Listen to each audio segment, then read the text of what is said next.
Going by the numbers, the Xiaomi Mi Note 10 is one of the best camera phones around.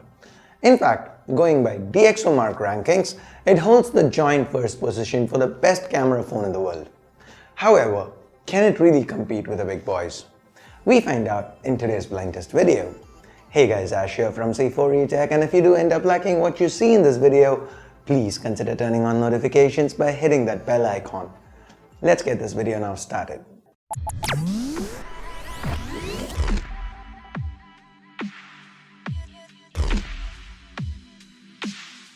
So, there are three contestants for today's blind test.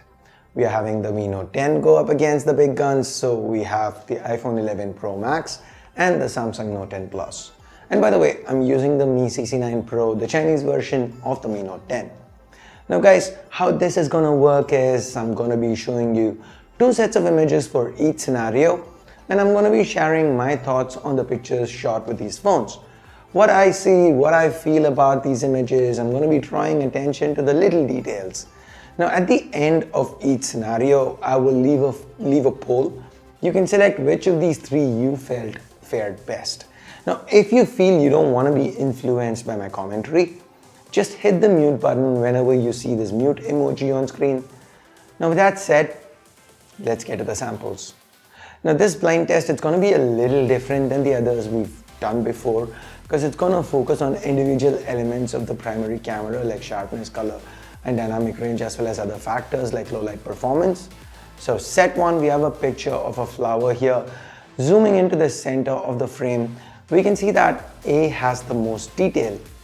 The background bokeh here is also the strongest out of the three. When it comes to colors, C seems to have the most natural of colors. B takes the brightest image, and the colors here are also a bit more punchier. A, on the other hand, it looks quite a bit contrasty. We see a pretty similar trend with the second set of images too.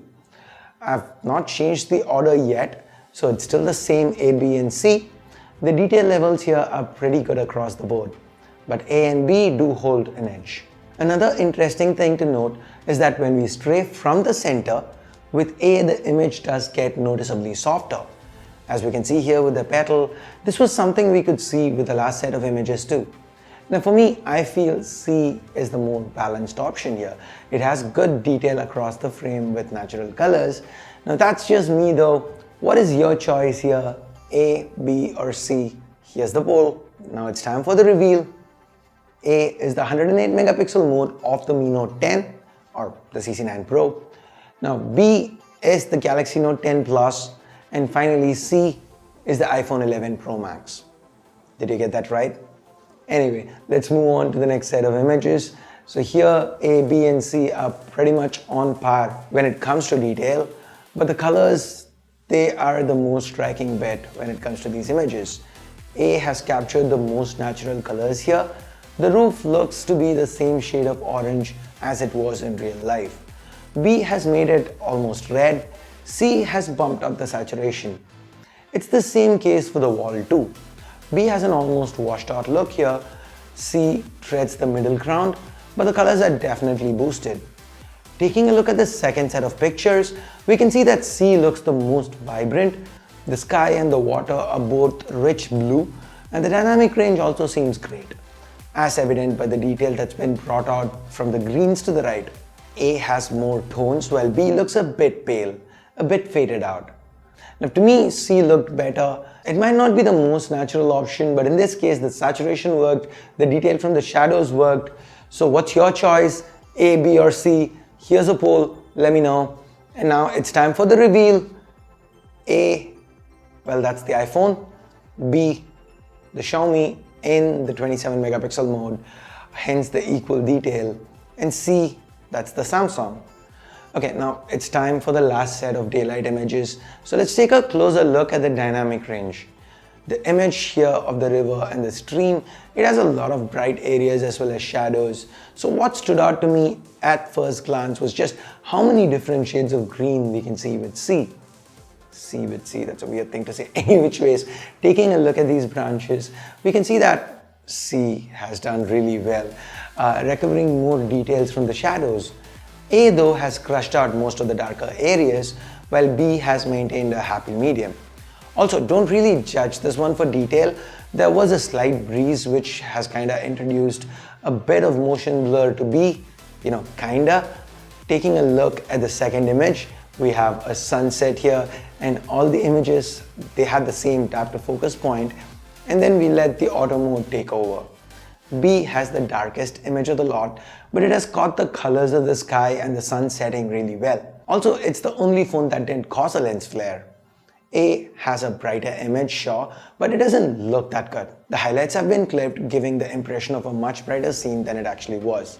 C, in my mind, has the best image with the colors of the sky and the greenery of the road both being equally preserved. So that's all from me. Now you guys tell me which was better, A, B or C. Here's the poll, take your pick. Now it's time for the reveal. A this time was the Mi CC9 Pro, B was the iPhone, and C the Note 10 Plus. Did you get any of that right? If not, well, here's the last chance. Okay, for the final set, we're gonna go take a look at a couple of low light sets. Now this was a really challenging shot. The level of detail is nothing to write home about, with any of these images for that matter. But A, it has a lot of noise in the sky. In comparison, C2 has a bit of grain, but the overall processing is cleaner. Taking a look at the second set, we have the best colors on B once more, but the details here are softer. C though has a lot of detail with crisp, well-defined edges on the leaves. The processing on A continues to be grainy. The image isn't as crisp as the one on C, and the night sky looks splotchy. Okay, time now to pick your favorites, A, B or C. Here's the poll. When it comes to low light snaps, all these cameras have dedicated night modes, and so these pictures were taken with their respective night modes switched on. I wasn't too impressed with the processing on the Mi CC9 Pro or the Mi Note 10. Yes, that was A. The Galaxy Note 10 Plus was B, and it again did well with colors, but the night mode on the Samsung, it takes a long time to capture a single shot, and that was something that can at times be a problem. I just feel that's worth mentioning. Finally, C was the iPhone, and it did really well with detail. The night mode on the new iPhones, the new iPhone 11s, they're pretty amazing. And I guess that's pretty much it for this quick little blind test video. So here for me, the iPhone 11 Pro Max, it won two, the low light and the close-up shots, with Samsung taking dynamic range and the Mi Note 10 taking detail. So each camera does seem to have its own set of pros and cons. So what about you? Did you manage to guess the phones correctly? And what was your favorite camera? Let me know in the comments below. By the way, my Mi Note 10 review should be dropping pretty soon. So if you have any particular questions that you'd like for me to answer in that video, leave them in a comment and I'll try to get those covered in the video. So that's it. Thumbs up, thumbs down based on whatever you felt about this video. Subscribe, turn on notifications by hitting that bell icon if you haven't yet. Thanks a lot for watching. Till next time, my name's Ash. You've been watching C4 Retech, and I'm signing off for now. You guys have a great day. Bye-bye.